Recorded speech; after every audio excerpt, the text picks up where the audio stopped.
नमस्कार, मैं महेश चंद्र। आज एक महत्वपूर्ण टॉपिक के साथ।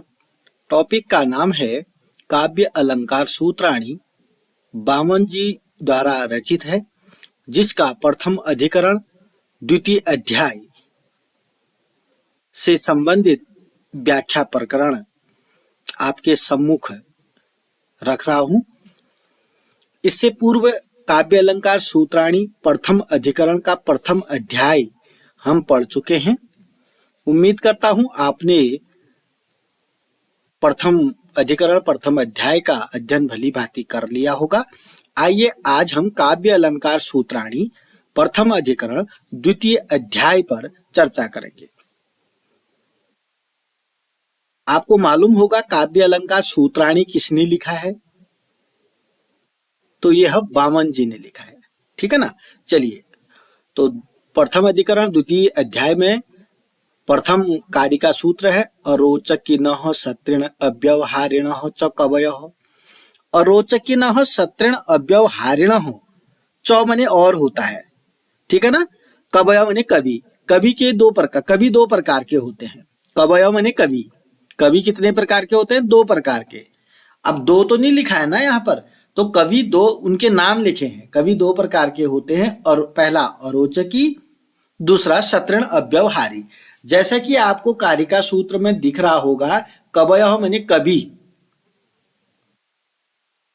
कवि दो होते हैं बोल दिया हमने। अब दो कवि कौन कौन से हैं? कवियों के दो प्रकार हैं, एक अरोचकीन कवि है, एक सत्रिण अव्यवहारी कवि है।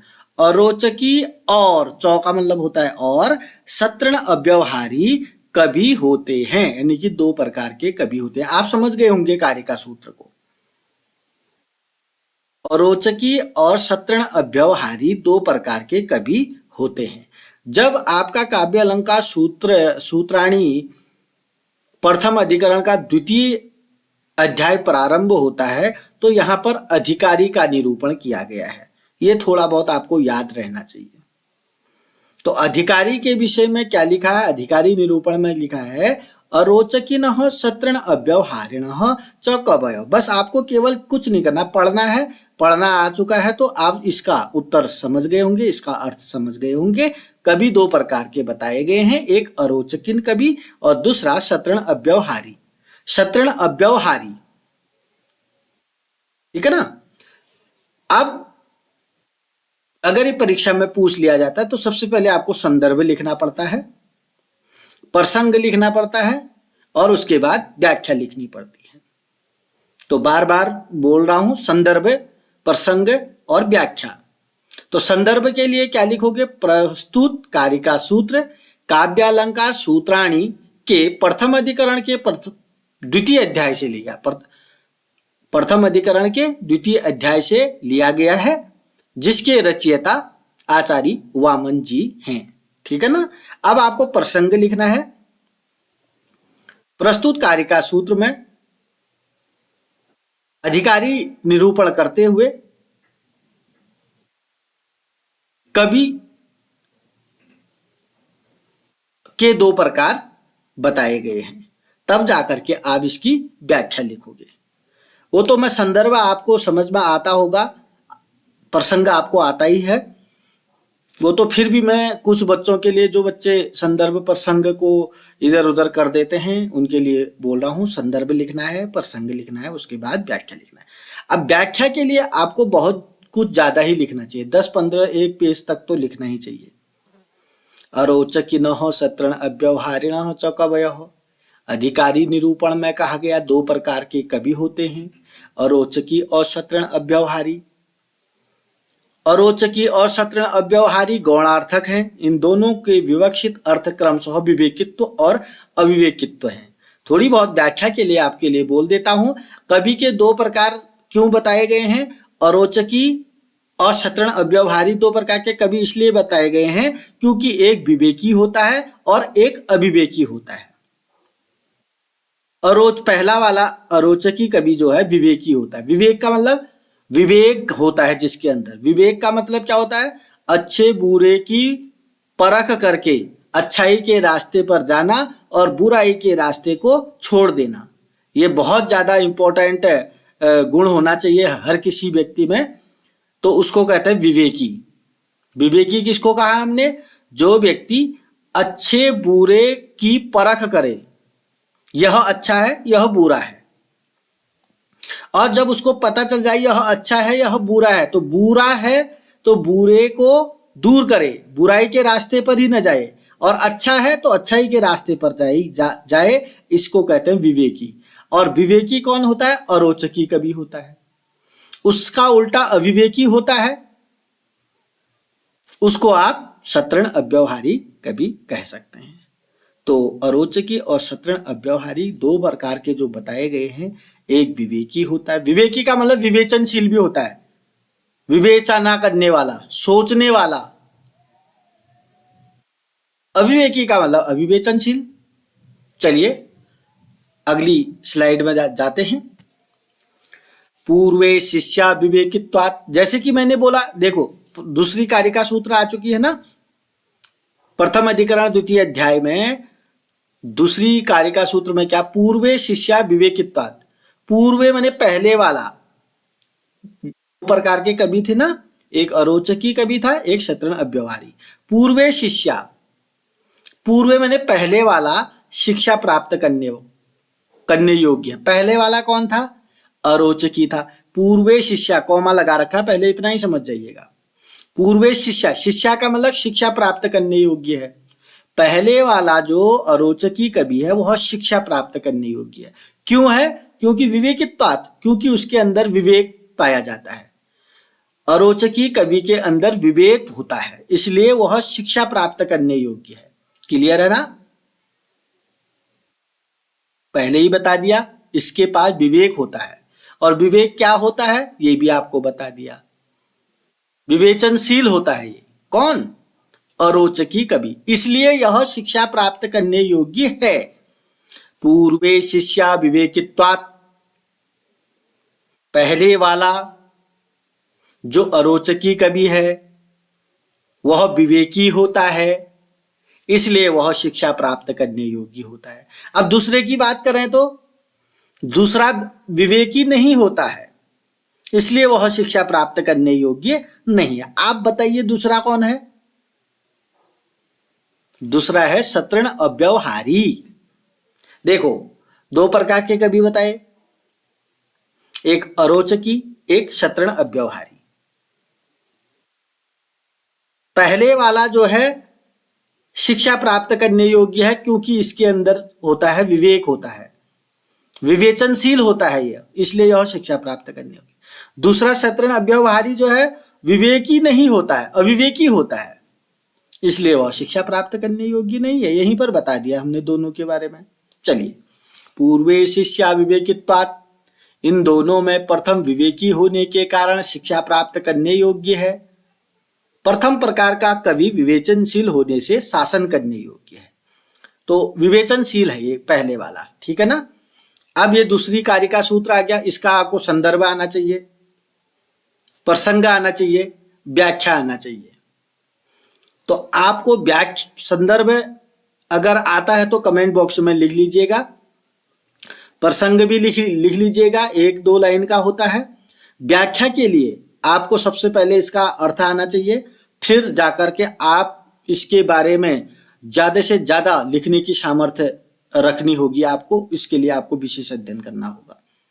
पूर्वे शिष्या विवेकित्वात्। आइए देखते हैं अगला क्या कह रहे हैं तीसरे कार्य का सूत्र में, न इतरे तद विपर्ययात्।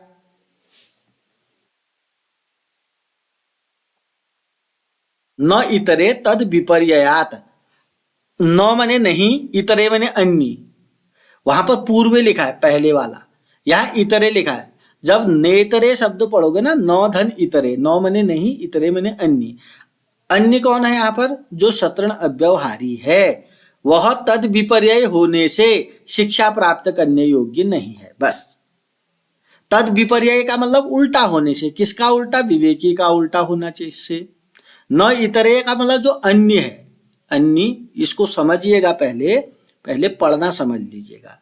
न इतरे तद विपर्ययात्, न मने नहीं, इतरे मने अन्य, मतलब पहले से जो अन्य है। अन्य कौन है? सत्रण अव्यवहारी। वह तद विपर्यय है, विवेकी का उल्टा है, अविवेचनशील है। सत्रण अव्यवहारी जो कवि है वह विवेकी नहीं है, अविवेकी है। विवेचनशील नहीं है, अविवेचनशील है। इसलिए जो सत्रण अव्यवहारी कवि है वह शासन करने योग्य नहीं है, शिक्षा प्राप्त करने योग्य नहीं है। क्लियर है ना? इतरे का मतलब है यहाँ पर सत्रण अव्यवहारी। विपर्यय का मतलब है यहाँ पर विलोम। किसका विलोम? विवेकी का विलोम। बस। न इतरे तद विपर्ययात, अन्य अर्थात सत्रण अव्यवहारी कवि तद विपरीत अर्थात अविवेकी होने से शासन करने योग्य नहीं है। तद विपरीत होने से अर्थात अविवेचनशील होने से सत्रण अव्यवहारी कवि शासन करने योग्य नहीं है।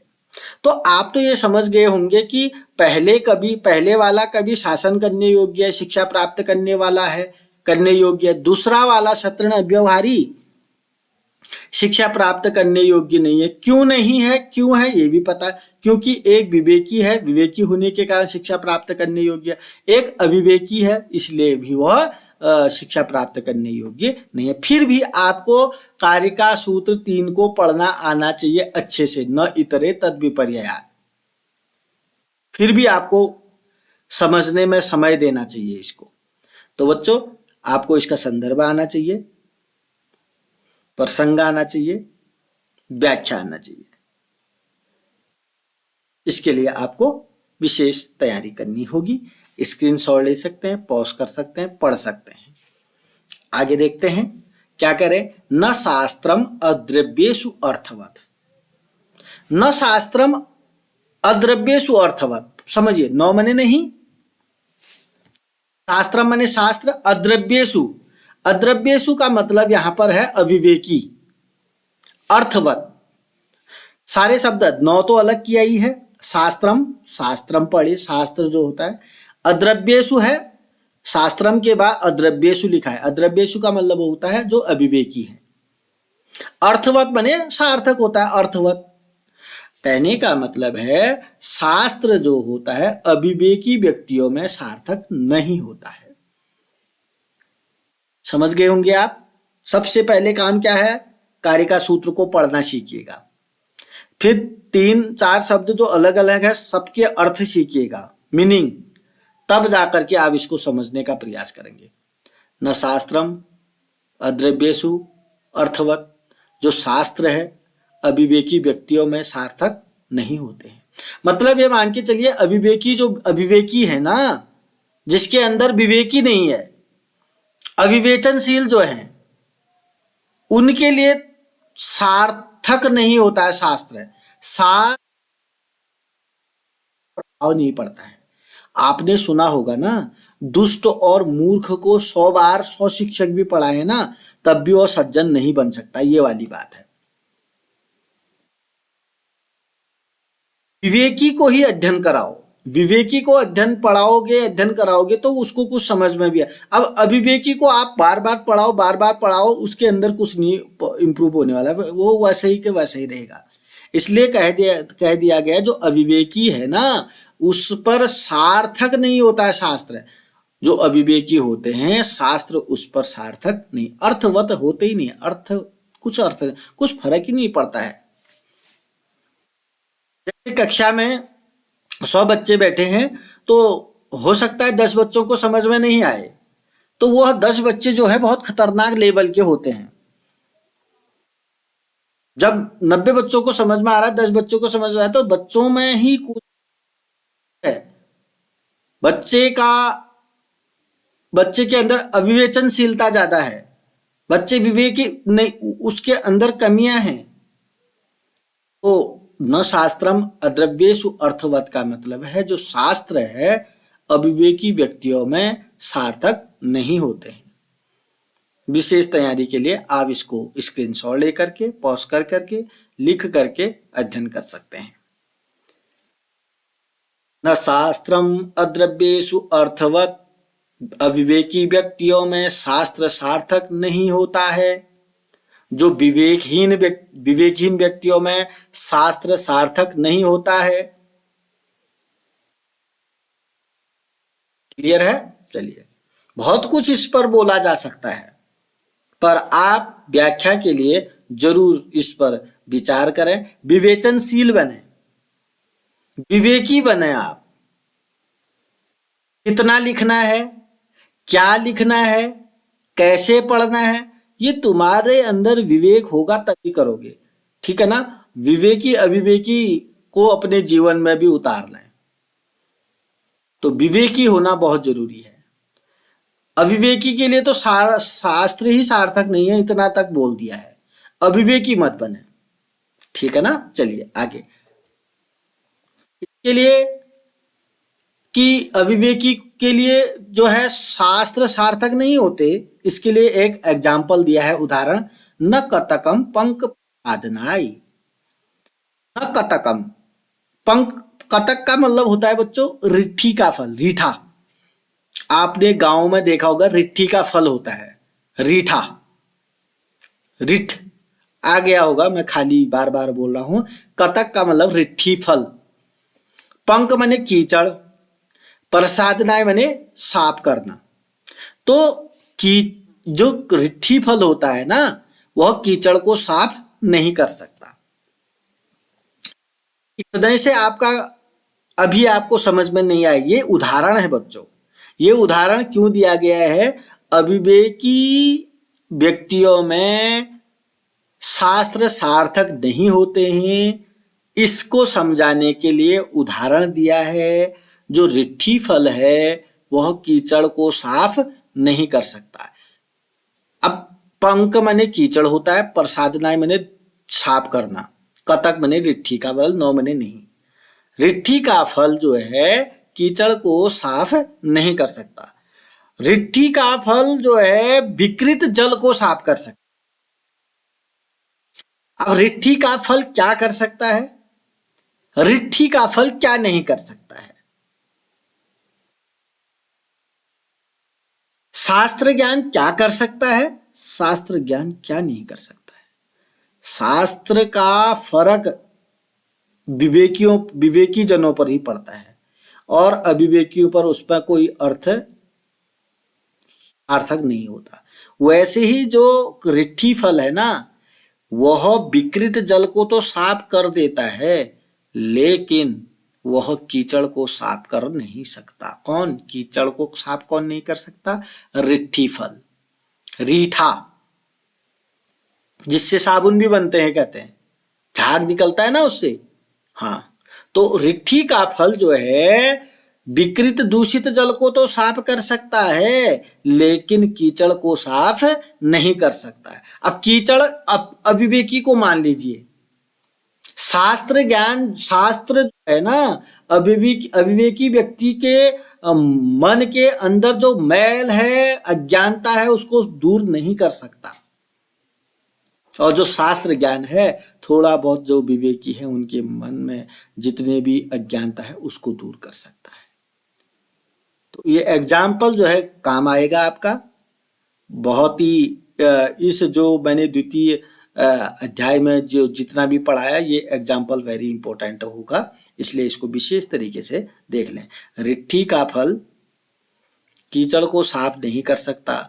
रिट्ठी का फल विकृत जल को तो साफ कर सकता है, दूषित जल को साफ कर सकता है, लेकिन कीचड़ को साफ नहीं कर सकता। अब रिट्ठी फल, अब इसको हो सकता है तो मैं थोड़ा बहुत ये क्या हो रहा है, रिट्ठी का फल की, जैसे आप किसी बर्तन में 2-3 रिट्ठी फल डाल दीजिएगा, पानी की बाल्टी में रिट्ठी फल डाल दीजिएगा, तो पानी में वैसे अगर दूषित होगा तो वह झाग के रूप में जितनी भी उसकी कलुषता, गंदगी है ना, वो रिट्ठी का फल झाग के साथ ऊपर आ जाएगी, उसकी गंदगी उस बाल्टी के ऊपर आ जाएगी।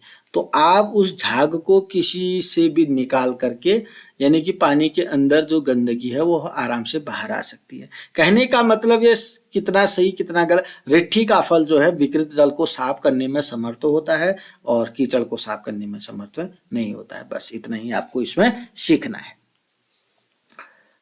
तो ये था आचार्य वामनकृत काव्यालंकार सूत्राणी प्रथम अधिकरण का द्वितीय अध्याय के प्रथम 5 कार्य का सूत्र है। आपको भली भांति एक बार 2 बार इसको देख करके समझ अच्छे तरीके से समझने का प्रयास करना चाहिए। बहुत काम आएगा आपका ये परीक्षा।